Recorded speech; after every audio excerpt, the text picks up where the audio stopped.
have you ever seen Brock play this poorly? No, and this was the first time, Tom Brady, he's not great. But one thing he can give you is quarterback insight. Sure. And like, for example, he talked about on that BA pass that he definitely should catch it. But Brock was late. Yeah. And that was it just seemed like, I'm no quarterback expert, but it just seemed like he was a little off. And it could have been the pressure.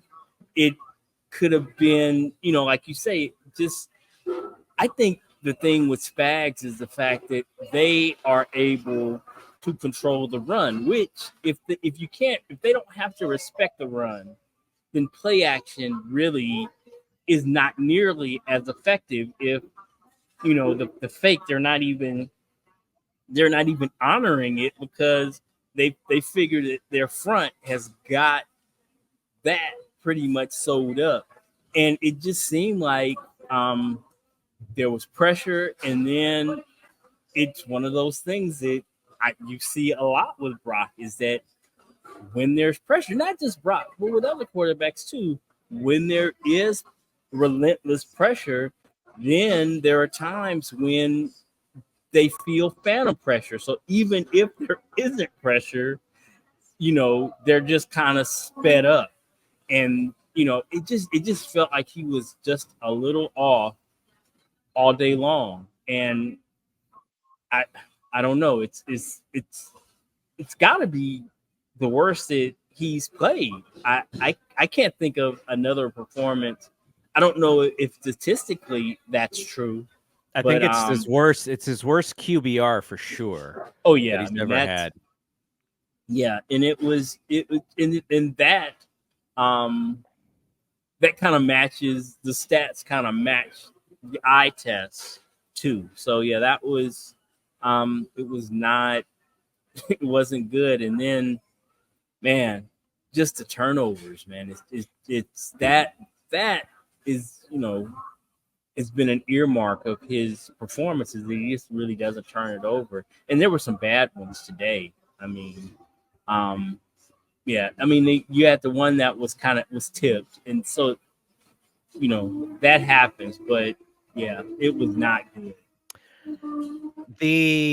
So Dante Whitner at the end, he be pretty hard on certain players. I think his criticism can lean a little harsh sometimes, but he said he thought some of Brock's throws were predetermined, meaning Brock wasn't reading the defense. Brock was choosing who to throw to based off of the preset looks, and thus was trying to force throws that weren't there. So I wanted to bring up this one, which was the Ronnie Bell throw. Now, I get why 49er fans immediately wanted to blame Ronnie Bell for that play. Brock is going to be here for a long time. We hope and believe. Ronnie Bell probably won't. He's not anybody who's, opening eyes as a receiver when they actually really do need receiver play. He's actually the opposite. He's making mistakes all over the field. But there was the Niners had got a little bit of momentum, and Ronnie Bell is running a route, and he kind of gets pushed inside a little bit. He makes his break. Brock throws it somewhere else, which was kind of high, and it wasn't, he didn't laser this one in, and it was picked off. And so I immediately saw the fan base just yell and scream for, Ronnie Bell's NFL career to be over. And I rewatched the play, and I thought, we're blaming the wrong guy. Like, this is not Ronnie Bell's fault. He's getting pushed off of his route. I'm assuming there is flexibility in his option on what route to run if that happens. And Brock's throw is actually the way that Ronnie Bell would have had to run that route. He would have kind of had to rainbow a little bit up the field, where Brock let it go. Now, some of the bad throw might be Brock throwing and going like, oh no, this ball is not going where I want it to go. And maybe there was some sail on it there. But I say that to say this, which is I understand the fandom and us really, really hoping and pleading that Brock is going to be that guy.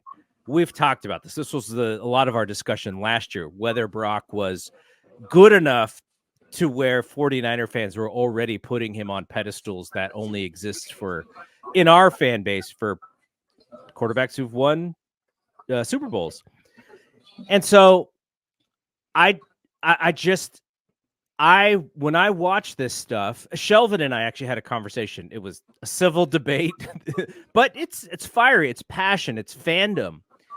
And I made my comment about why I thought it was Brock's fault. He thought it was, he didn't say it was Ronnie Bell's fault. He thought it was, it's possible that it was either. We won't know.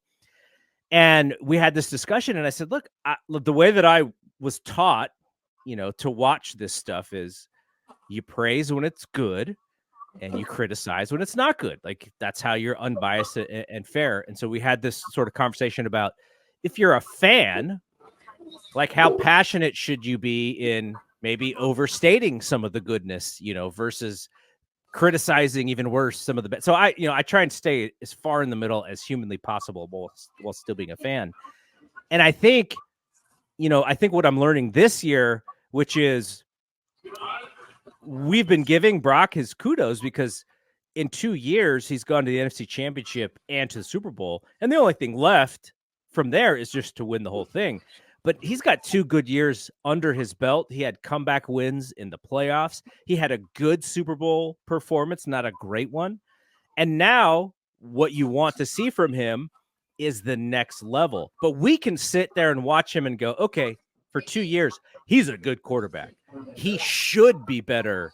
He should be one of the elite guys. He should be the one who's making this team take it to the next level. And I still see some of the fan base kind of babying him in that way of like, oh, our poor Brock, people are so negative about him. I see it the other way. I feel like we're overly positive about him. And sometimes you got to pull it back to reality when he does have a game like this. He's not perfect, but he's also, you can see the difference between he and Mahomes. I thought that was very clear today. Yeah. I mean, because you want to talk about an apples to apples comparison. For 2 years now, you look at Brock. I mean, you look at Mahomes and what he's done with Travis and the Pips.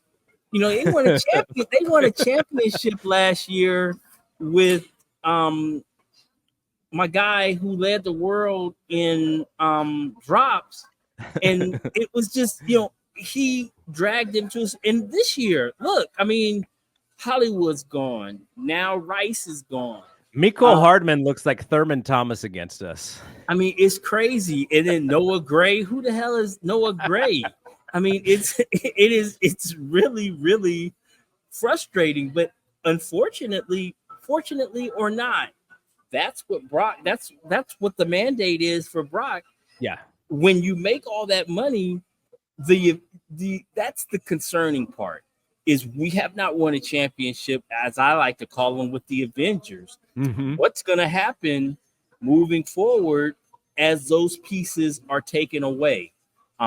As CMC ages out, as George ages out, as Debo goes his own way, and now ACLs, we just kind of make them lightly, but the fact that if this is what that is for BA, again, when you make presumptively $55 million a year, the expectation for most quarterbacks is that you are an elevator. You are going to elevate the situation, and that has been the criticism, or not necessarily a criticism of mine, is that I just don't know.